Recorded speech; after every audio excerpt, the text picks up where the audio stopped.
Happy Halloween, lovely people! Today I am in costume as the one and only Dorothea from Fire Emblem Three Houses, which is my current obsession and why we are making this video.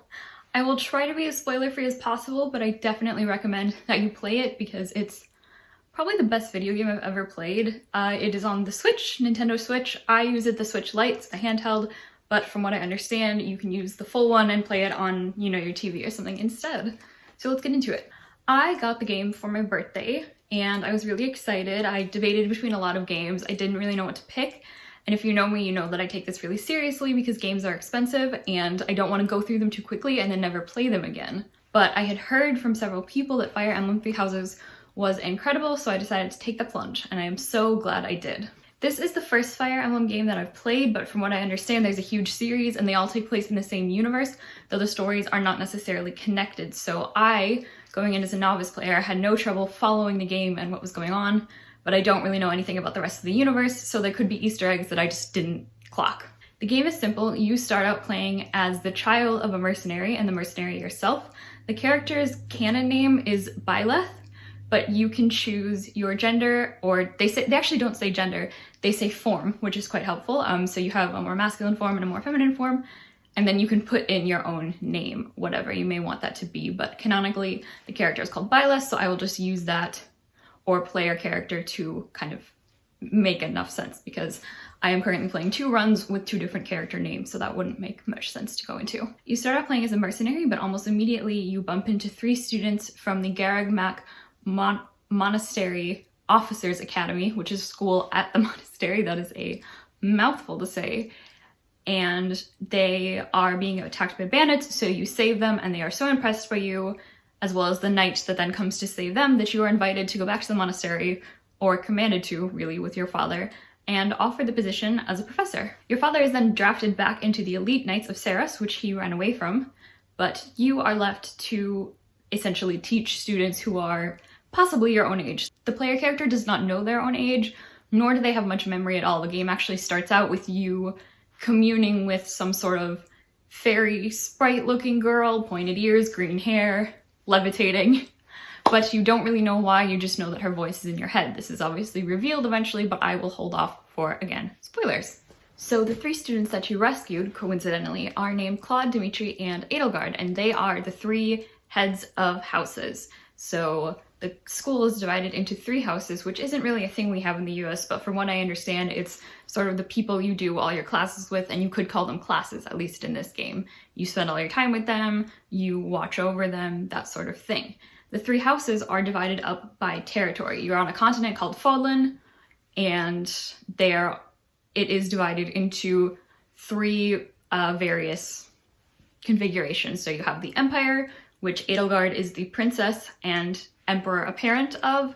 There's Fergus, Dimitri is the prince and soon to be king of. And then there's the Leicester Alliance, which Claude is the head of, which is sort of a cluster of nobles that broke off from the kingdom and decided to make their own alliance. They're sort of ruling, it's not a democracy, but it's a little bit more equal, which is interesting. So your first task once you get to the monastery is to get to know all the students. You talk to the heads of houses and get basic stats for each student, and then you choose which house you're going to run. And this basically creates the outcome of the game for you. Every time you pick a house, the way you play the game is different. You have different students, you experience the overall story from a different perspective, and that can really change things. So I first chose the Blue Lion's house, and that is where I am the farthest in the game, so that's Dimitri's house. And then I started a second run through of the Black Eagles, which is Edelgard's house. The 3rd house is called the Golden Deer. And I love this game. The character art is beautiful. I'm currently dressed as Dorothea, which I think I said she's a member of the Black Eagles house, ex-opera singer, current commoner, and manhunter. Not in a killing way, she really wants to find a husband.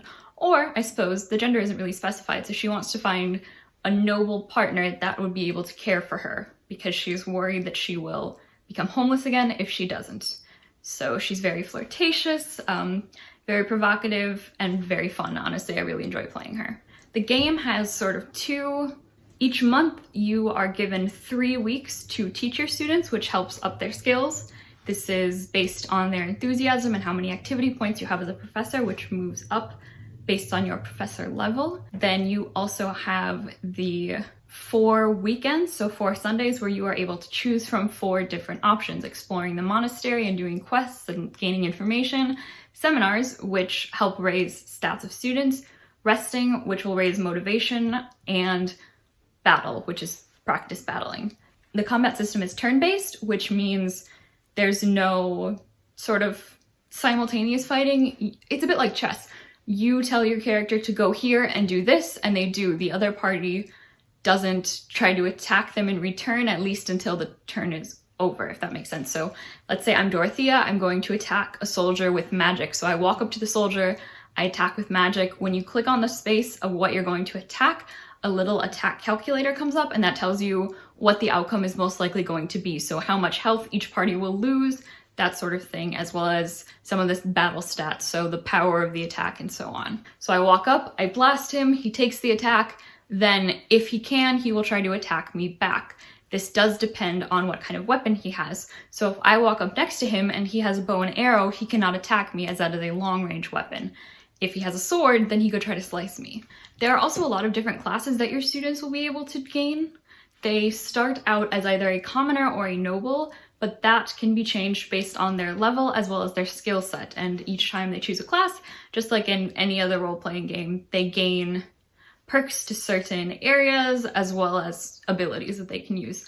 So for example, I play Dorothea as usually a caster and a swordsman. So you can start her out as a Myrmidian, which is a swordsman, and then go into a warlock as you go to the next level of classes. And then at the master level, you can do both. So it's called a moral savant, and you are equally skilled in swordsmanship and magic. There are 4 levels of classes: beginner, intermediate, advanced, and master. To get a student into one of these classes, they have to take an exam, which essentially means you purchase a seal from the item store of whatever class level you want them to attempt, and then they will either pass or fail based on their skills. When you're looking at a class, it will tell you on the side the percentage the student has of passing. If they have a 100% chance, then you can click on it, they will immediately become that class. Classes usually have 2 or 3 skills that students need to be quite skilled in, of varying grade levels, depending on the level, in order to gain that class. And there's no limit on the amount of classes a student can gain. You can only play one at a time, but you could have a student skilled in all 4 classes of beginner if you wanted, and then just switch them as needed. At the end of each month, you have a mission, which is a battle, and you and your team will go fight, essentially. This game can be played in casual or competitive, I believe the other one is. Basically, in casual, when your players hit 0 hit points, they don't die, they just retreat, and if you're playing in competitive mode, they do die. So I made the mistake of trying that the first time around and lost literally every single player by the second battle, so wouldn't recommend if it's your first time. Casual is much easier. Beyond that, there are side quests you can do at the monastery for various people, as well as finding lost items and giving them back to their respective owners, which is kind of fun. You get to learn a little bit more about the personalities of the students, as well as the staff and anyone else that might be there. But this game is like the most amazing, beautiful story. The story itself is very engaging, the characters are well written, they're also very well drawn, although Fire Emblem has been critiqued for its female characters' clothing. I will refer you to this meme that I reblogged on Tumblr recently. So the thing that I think confused me the most is that a lot of female characters' breasts actually go out farther than their head, which is not how anatomy works, but you know, video games, what can you expect? This game is really highly rated though. I think it has a 98% approval rating, and I would definitely recommend it to anyone, whether it's your first RPG or your 20th. It's so entertaining, there's so much to learn. You have at least 4 runs with discovering new things every time, possibly more with the downloadable content. I'm not sure, I haven't tried that myself. But yeah, I don't want to give too many other things that I like about it because it's of spoilers. If you would like a more spoilery video, let me know and I will go into detail about all the things I love. And I will leave you with pictures of my current home screen and lock screen, which I have themed in a Fire Emblem way. Essentially, each little widget is a folder of each specific house and it rotates between the students, and that makes me smile. It's pretty cool. I hope you all had an amazing Halloween and I will see you soon. Bye.